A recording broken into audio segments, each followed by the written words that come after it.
So guys, I got a juicy video for you guys. We got news about China, the biggest news outlet here in China, praising NIO, giving NIO great publicity. We got some more rumors about factory number 4, okay?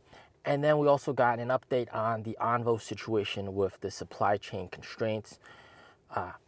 So why don't we start off with the big rumor? Apparently, NIO is gearing up to open up factory number 4 for production of the Firefly car, and they are apparently hiring people according to this rumor. It is still in rumor, but of course we know for a fact Firefly car will be launched in just a couple days, in about 10 days, and deliveries will be in about Q2, Q3 of next year.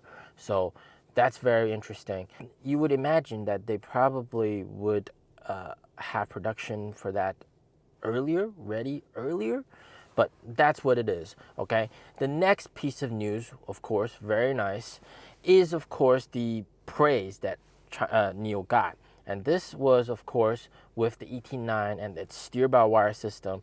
NIO officially released this on the NIO app and talked about the steer-by-wire system. And then the People's Daily News here in China, which is like the biggest news like in China, period.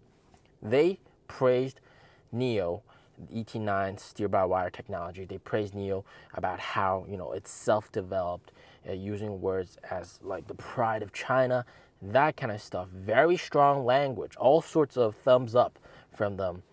And they talked about NIO, and this is very, very good, and this is very good publicity, and a lot of people pay attention to the People's Daily News. So this is definitely good marketing, good message going forward, okay? And here's another clip of the ET9 steer-by-wire. They filmed some new commercials, and they're probably going to show this at NIO Day to showcase the new technology available. And of course, they're so proud of this because NIO's 5nm chip is also the first in the industry that's domestically here in China, all right, and sort of sanction proof, so to speak. So it's also the pride of China, so to speak. So that's also very, very nice. So China is very proud of NIO and what they've accomplished in terms of the technological advancements. So I think that's very important to consider, technology versus profit, because you got some other companies that are profitable, but are they really revolutionizing technology in that aspect? All right, why are they not receiving so much praise? Why is NIO receiving all the praise? Because of the technology that NIO has, okay? So this is something to sort of wrap your heads around.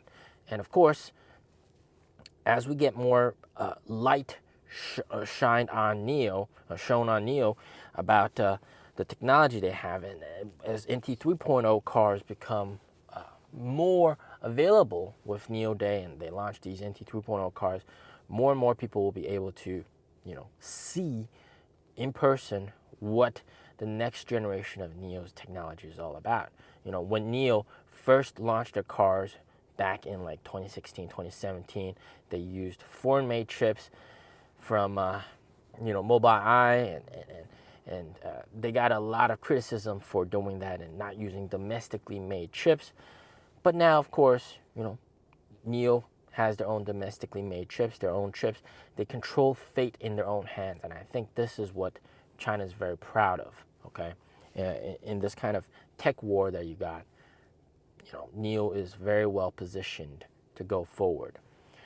So that's very nice. And then on top of that, we have the news about ONVO. Yesterday, we reported about the fact that ONVO had problems with the 85 kilowatt-hour battery pack.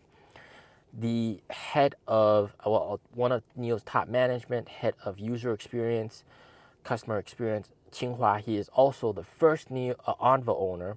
He used to be the former head of NIO in Shanghai.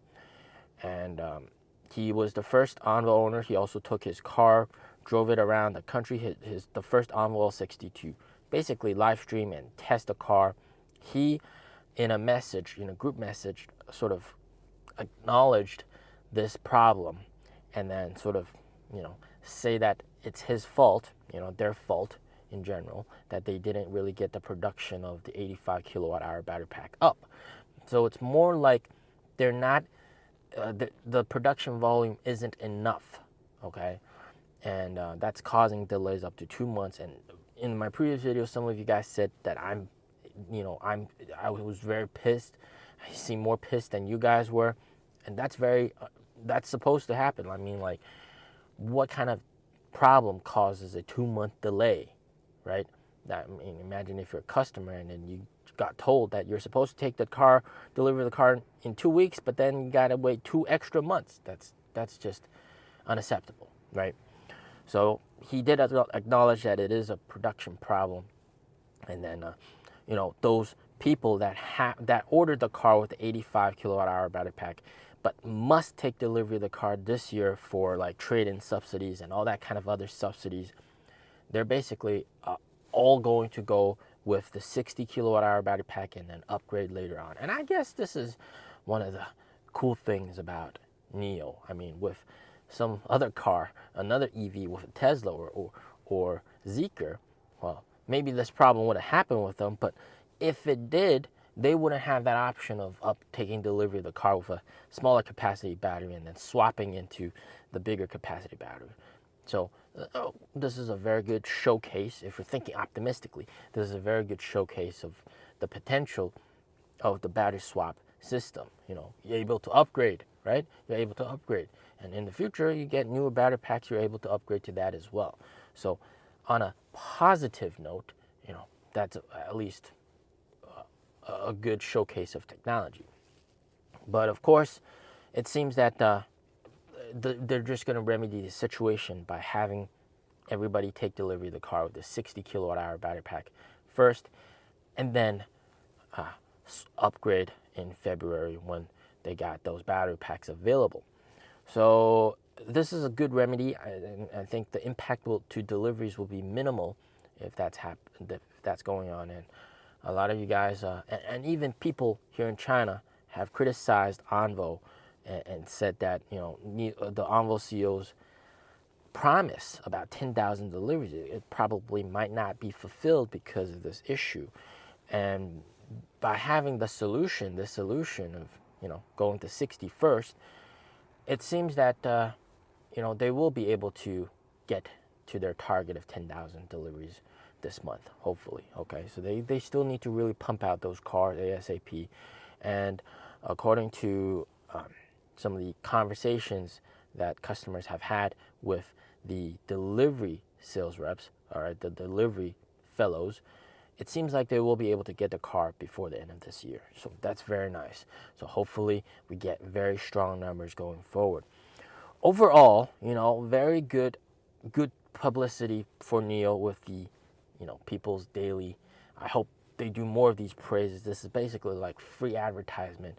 People pay millions and millions to get an ad spot in that newspaper, but here you got an article written dedicated for you to show how you've advanced Chinese EV technology. So that's very, very nice. This is amazing. So that's going to be it for this video. Make sure you subscribe. As always, stay safe, stay healthy. Peace out.